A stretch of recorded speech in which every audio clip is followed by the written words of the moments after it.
మోసం కేసులో శిల్పా శెట్టి కుంద్రా ఎట్టకేలకు సాగర కన్య గ్లామరస్ నటి శిల్పా శెట్టి పరిచయం అవసరం లేదు. శిల్పా శెట్టి వ్యక్తిగత వృత్తిగత జీవితాల గురించి, ఆమె వ్యాపారవేత్త రాజ్ కుంద్రా వివాదాల గురించి ఇటీవల మీడియాలో కథనాలు వచ్చాయి.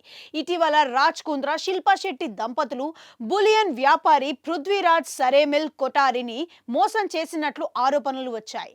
అతడు కోర్టు మెట్లెక్కడంతో వివాదంపై చర్చ సాగింది. అయితే ఈ మోసం ఆరోపణలపై విచారణ జరిపేందుకు Mumbai sensation court Bandra Kurla complex పోలీసులకు ఆదేశాలు జారీ చేసిన తర్వాత వారు వివాదంపై స్పందించారు.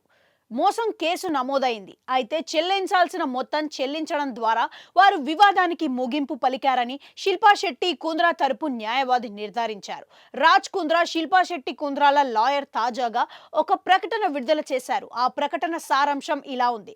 ఫిర్యాదుదారుడు 2022 సంవత్సరంలో నా క్లయింట్ల రాజ్ కుంద్రా శిల్పా శెట్టిపై క్రిమినల్ కేసు వేశాడు. ఈ ఫిర్యాదును 2022 సంవత్సరంలో పోలీసులు న్యాయపరమైన ప్రక్రియను అనుసరించి క్షుణ్ణంగా విచారించారు.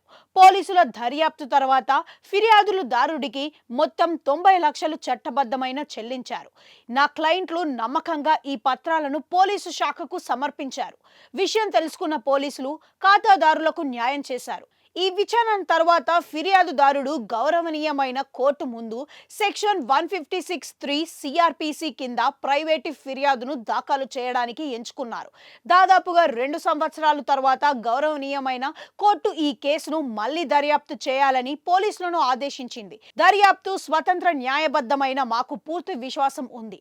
సత్యం గెలుస్తుంది. నా క్లయింట్ల ఎటువంటి నేరం చేయలేదు.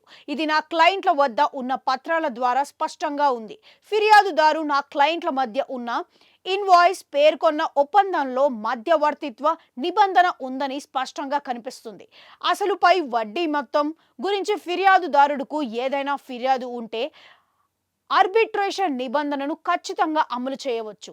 ఏది ఏమైనప్పటికీ గౌరవనీయ సుప్రీంకోర్టు మన దేశంలోని వివిధ గౌరవనీయమైన హైకోర్టులో అనేక తీర్పుల ద్వారా వాణిజ్య వివాదాలను పరిష్కరించేందుకు క్రిమినల్ ప్రొసీడింగ్లను ప్రారంభించే చర్య తిరస్కరించబడింది.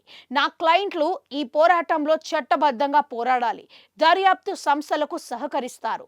ప్రొసీడింగ్ల సరైన దశలో హానికరమైన ప్రొసీడింగ్ల కోసం ఫిర్యాదుదారిపై దావా వేసే హక్కును నా క్లయింట్లు కలిగి ఉన్నారు అని ప్రకటన ముగించారు శిల్పా శెట్టి.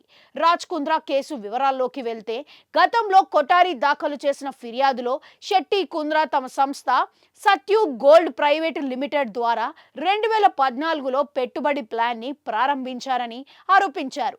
మార్కెట్ పరిస్థితుల్లో సంబంధం లేకుండా నిర్దిష్ట తేదీలో నిర్ధారిత డెలివరీతో ముందస్తుగా తగ్గిన రేటు ప్రకారం బంగారం అందజేస్తామని హామీ ఇచ్చింది ఈ జంట.